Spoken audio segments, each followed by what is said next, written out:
पावसाळ्यात पापलेट फ्राय खायचं म्हटलं की तोंडाला एकदम पाणीच येतं ना. खुसखुशीत मौशी पापलेट खायला. चला आता बनवूया आपण पापलेट. स्वच्छ पापलेट धुवून घ्यायचे. त्याच्यामध्ये हळद, मीठ, चवीनुसार आलं लसूण पेस्ट टाकून घ्यायची आहे. त्यानंतर त्याच्यामध्ये लिंबाचं रस घालायचंय. कोणाला हवं असेल तर त्यांनी आमसूल सुद्धा वापरू शकता. थोडीशी चटणी, आपला मच्छी फ्राय मसाला टाकायचा आहे थोडासा. मस्तपैकी एकजीव करून तो थोड्या वेळेसाठी मॅरिनेट करून ठेवायचा. मॅरिनेट झाल्यानंतर त्याच्या आपण तळण्यासाठी वापरणार आहोत बारीक रवा. जेवढी आपले पापलेट आहेत तेवढी. त्याच्यामध्ये थोडंसं मीठ, चवीनुसार मीठ टाकायचं आहे, कारण आपण आधीच पापलेटमध्ये थोडं टाकलेलं आहे. हळद, मच्छी फ्राय मसाला टाकायचा आहे, थोडीशी तिखट. मस्तपैकी एकजीव करून घ्यायचे. काही लोक याच्यामध्ये पाणी घालून करतात, पण मी असं ड्रायच लावून घेते, पण थोडेसे कडक होतात ते.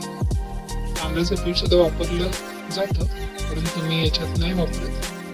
मस्तपैकी याच्यामध्ये पापलेट घोळून घ्यायचे आणि अशा प्रकारे सगळेच पापलेट एका वेळी मॅरिनेट करून घ्यायचे आहेत.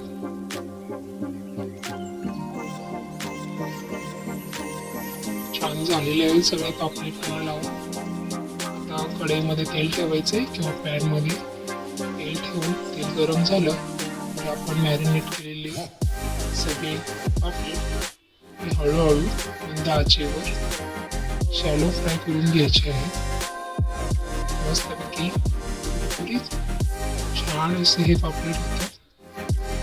खायला तर सुंदरच. काही लोक पूर्ण पापलेट फ्राय करतात आणि लहान मुलांना खाता येत नाही म्हणून पण असे तुकडे केलेले पापलेट त्यांना दिलेले बरे. मोठी माणसं मोठा अख्खा पूर्ण पापलेट खाऊ शकतात व्यवस्थित. लहान मुलांसाठी बनवायचं असेल तर असे काप करूनच त्याचे पापलेट फ्राय केले जावेत. एका साईडने छान असे भाजलेले आहेत, त्यानंतर दुसऱ्या साईडने मस्त असे भाजून घ्यायचे आहेत. जास्त करपायचे नाही. शॅलो फ्राय म्हणजे पापलेटला जास्त शिजायला वेळ लागत नाही, तो पटकन शिजतो. छान असं चपल्या बाजूने छान असं परतवून घ्यायचं आहे. छान भाजून झालेले आहेत. नंतर आपण त्याला काढून घ्यायचे आहेत. कुरकुरीत खमंग कसकशीत असे दिसतात. छान असे झालेले दिसत आहेत तुम्हाला.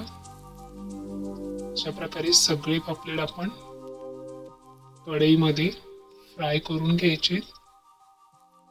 जास्त तेल नाही वापरायचे, शॅलो फ्रायच करायचे.